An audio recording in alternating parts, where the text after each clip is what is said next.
یقیناً یہ درد بھرا واقعہ سننے کے بعد آپ کی آنکھیں نم ہو جائیں گی۔ ایک دفعہ کا واقعہ ہے کہ حضرت بی بی فاطمہ گھر کے تمام کام کر کے چکی پیس رہی تھیں اور رو رہی تھیں۔ حضرت علی گھر میں تشریف لائے کہ دیکھتے ہیں کہ گھر کے سارے کام ہو چکے ہیں اور بی بی فاطمہ چکی پیس رہی ہیں اور ساتھ ہی ساتھ رو بھی رہی ہیں۔ حضرت علی بی بی فاطمہ سے پوچھنے لگے، اے فاطمہ تو کیوں رو رہی ہے اور یہ پانی کس لیے گرم ہو رہا ہے اور اتنا سارا آٹا ایک ساتھ کیوں پیس رہی ہو؟ بی بی فاطمہ رو کر فرمانے لگی، اے میرے پیارے شوہر، آج میں نے ایک خواب دیکھا ہے کہ میرے ابا جان کسی چیز کو تلاش کر رہے ہیں۔ میں نے ان سے پوچھا، اے ابا حضور آپ کسے تلاش کر رہی ہیں؟ تو میرے ابا جان سرکار دو عالم نے فرمایا، اے بیٹی فاطمہ میں تجھے تلاش کر رہا ہوں۔ بی بی فاطمہ رو کر فرمانے لگیں کہ آج کا دن میرا اس دنیا میں آخری دن ہے۔ آج میں نے اللہ تبارک و تعالیٰ کو پیارے ہو جانا ہے۔ حضرت علی رضی اللہ تعالیٰ عنہ بہت ہی زیادہ رونے لگے اور فرمانے لگے، اے فاطمہ ابھی تک تو پیارے نبی حضرت محمد صلی اللہ علیہ وآلہ وسلم کے بچھڑنے کا غم ہمارے سینے میں ہے اور تو اپنے بچھڑنے کی بات کر رہی ہے، میں تیری اس جدائی کو کیسے برداشت کروں گا؟ تو بی بی فاطمہ فرمانے لگیں، جس طرح آپ نے میرے ابا حضور کی جدائی کا غم برداشت کیا ہے، اسی طرح سے میری جدائی کا غم بھی برداشت کر لیجئے گا۔ حضرت علی پوچھنے لگے کہ یہ پانی کیوں گرم کر رہی ہو اور یہ اتنا سارا آٹا کیوں پیس رہی ہو؟ آج کے دن بھی یہ تم سب کام کر رہی ہو، تم نے بہت کام کر لیے ہیں۔ بی بی فاطمہ رو کر فرمانے لگی، اے میرے پیارے شوہر میں نے آپ کے بھی تو حق ادا کرنے ہیں اور اپنے بچوں کے حق بھی ادا کرنے ہیں۔ میں پانی اس لیے گرم کر رہی ہوں کیونکہ اپنے دونوں بچوں کو اپنے ہاتھوں سے نہلا سکوں۔ میں آٹا اس لیے پیس رہی ہوں تاکہ میرے بچے اور آپ اس آٹے کی روٹیاں بنا کر کھا سکیں۔ میں کپڑے دھو چکی ہوں آپ لوگوں کے تاکہ آپ لوگوں کو دھلے ہوئے کپڑے مل جائیں اور آپ پہن سکیں۔ میرے مرنے کے بعد میرے بچوں کو کون آٹا گوندھ کر پیس کر کھلائے گا؟ یہ کہہ کر حضرت بی بی فاطمہ بہت ہی زیادہ رونے لگیں اور ساتھ میں حضرت علی بھی رونے لگے۔ حضرت علی بی بی فاطمہ کو سمجھا کر وہاں سے اٹھا لیتے ہیں اور کہتے ہیں کہ یہ کام مت کرو۔ تبھی حضرت بی بی فاطمہ کی طبیعت خراب ہونے لگتی ہے، انہیں تیز بخار ہونا شروع ہو جاتا ہے۔ حضرت علی رو رہے ہیں، بی بی فاطمہ رو رہی ہیں۔ تبھی گھر میں امام حسن اور امام حسین تشریف لے آتے ہیں۔ وہ دونوں اپنی ماں اور اپنے ابا کو روتے دیکھتے ہیں تو وہ اپنی ماں کے سینے سے لگ جاتے ہیں۔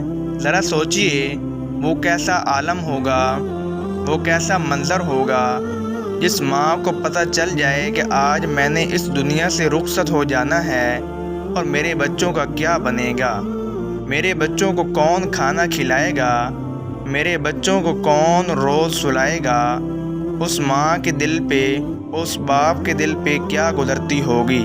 حضرت علی بہت ہی زیادہ رونے لگے اور حضرت بی بی فاطمہ بھی بہت زیادہ رونے لگیں اور اپنے باپ اور ماں کو دیکھ کر امام حسن اور امام حسین بھی رونے لگے اور پوچھنے لگے کہ اے ابا جان آپ کیوں رو رہے ہیں؟ حضرت علی خاموش رہے۔ پھر بی بی فاطمہ سے پوچھنے لگے، اے امی جان آپ کیوں رو رہی ہیں؟ تو بی بی فاطمہ نے فرمایا کہ تم دونوں اپنے نانا جان کی قبر پر چلے جاؤ۔ حدیث پاک میں آتا ہے کہ امام حسن اور امام حسین پیارے نبی حضرت محمد صلی اللہ علیہ وآلہ وسلم کی قبر پر چلے جاتے ہیں، وہاں پر جا کر بیٹھ جاتے ہیں۔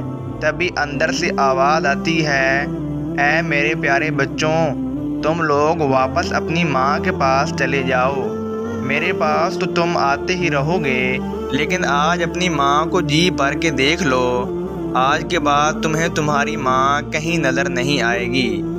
جب یہ بات امام حسن اور امام حسین کے کانوں میں پڑتی ہے تو وہ دوڑتے ہوئے گھر چلے جاتے ہیں۔ اور اپنی ماں کے سینے کے ساتھ لگ کر خوب روتے ہیں۔ حضرت علی بھی رو رہے ہیں، حضرت بی بی فاطمہ بھی رو رہی ہیں، امام حسن اور امام حسین بھی رو رہے ہیں۔ اتنے میں حضرت بی بی فاطمہ کی طبیعت اور بھی زیادہ خراب ہونے لگتی ہے۔ وہ حضرت علی کو اپنے پاس بٹھا کر ان سے 3 باتیں کہتی ہیں۔ پہلی بات تو یہ کہتی ہیں کہ میں نے آپ کے ساتھ کوئی بھی کوتاہی کی ہو، آپ کی خدمت میں کوتاہی کی ہو، آپ کی کوئی نافرمانی کی ہو یا آپ کا کوئی حکم نہ مانا ہو تو مجھے معاف کر دیجیے گا۔ حضرت علی رو کر کہتے ہیں کہ اے فاطمہ، تو نبی کی بیٹی ہے، تو نے اپنا حق پوری طرح سے ادا کیا ہے، میں تجھ پر ہمیشہ خوش رہوں گا، مجھے تم سے کوئی گلہ نہیں ہے۔ حضرت بی بی فاطمہ دوسری بات فرماتی ہیں کہ اے میرے پیارے شوہر، جب میں اس دنیا سے وفات پا جاؤں تو اگر آپ نے دوسری شادی کرنی ہو تو آپ کر لیجئے گا، میرے بعد میرے بچوں کو میرے جتنا پیار بھی دیجیے گا، ان کو ماں کی کمی محسوس نہ ہونے دیجیے گا۔ اور بی بی فاطمہ کی تیسری بات آپ سب بہن بھائیوں کو بھی حیران کر دے گی۔ حضرت بی بی فاطمہ تیسری بات یہ کہتی ہیں کہ جب میں اس دنیا سے وفات پا جاؤں تو آپ میرے جنازے میں کسی کو بھی نہ بلائیے گا۔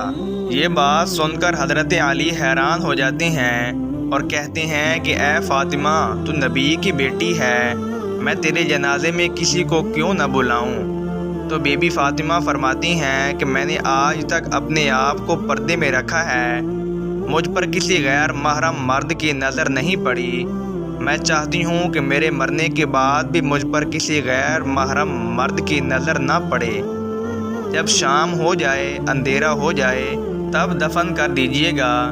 یہ باتیں سن کر حضرت علی بہت رو رہے ہیں، حضرت بی بی فاطمہ رو رہی ہیں، امام حسن امام حسین رو رہے ہیں۔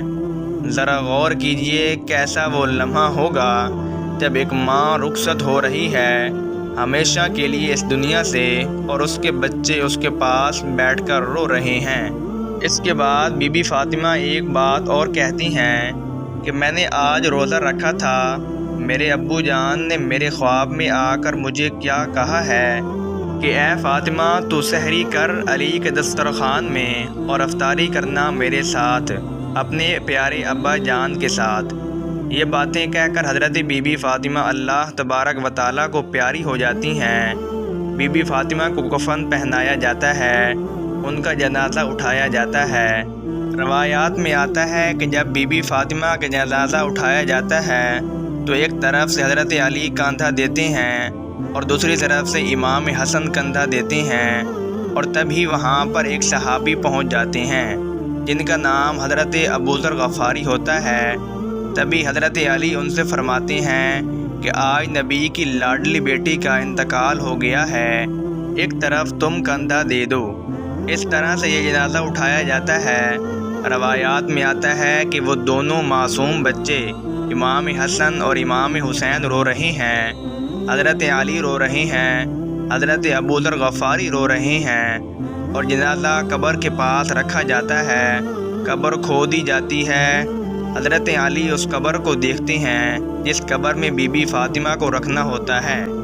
حضرت علی بہت زیادہ روتے ہیں، ان کی داڑھی مبارک بھیگ جاتی ہے، ان کے کپڑے بھی بھیگ جاتے ہیں۔ حضرت علی کبھی بی بی فاطمہ کو دیکھتے ہیں اور کبھی اپنے بچوں کو دیکھتے ہیں۔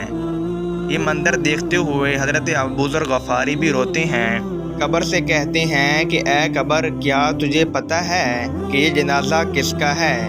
یہ حضرت محمد کی بیٹی کا جنازہ ہے، یہ حضرت علی کی بیوی کا جنازہ ہے، جس کو امام حسن اور امام حسین کہتے ہیں، یہ ان کی ماں کا جنازہ ہے۔ تبھی قبر سے آواز آتی ہے کہ میں رشتہ داروں کو نہیں دیکھتی، میں اعمال دیکھتی ہوں۔ یہ قبر کی آواز جو آئی تھی وہ بی بی فاطمہ کے لیے نہیں تھی، کیونکہ بی بی فاطمہ تو بخشی بخشائی تھیں اور وہ جنت کی عورتوں کی سردار تھیں۔ حضرت بی بی فاطمہ ہر گناہ سے پاک تھیں۔ یہ آواز تو ہم جیسے لوگوں کے لیے تھی جو گنہگار ہیں۔ حضرت بی بی فاطمہ کو قبر میں دفنایا گیا۔ اور حضرت علی اپنے دونوں بچوں کو سینے سے لگا کر وہاں قبر کے پاس بیٹھے کافی دیر تک روتے رہے۔ دونوں پیارے بچے بھی کافی دیر تک روتے رہے۔ وہ اپنی ماں کو یاد کرتے رہے۔ وہ ہمارے پیارے نبی حضرت محمد صلی اللہ علیہ وآلہ وسلم کا گھرانہ تھا۔ وہ تو بخشے بخشائے تھے، جنتی لوگ تھے، جنت کے لوگوں کے سردار تھے۔ نافرمان لوگ تو ہم ہیں جن سے قبر سوال کرے گی کہ کون سے اعمال میرے پاس لے کر آئے ہو۔ اللہ تبارک و تعالیٰ سے دعا ہے کہ اللہ تبارک و تعالیٰ ہمیں اچھے اعمال کرنے کی توفیق عطا فرمائے۔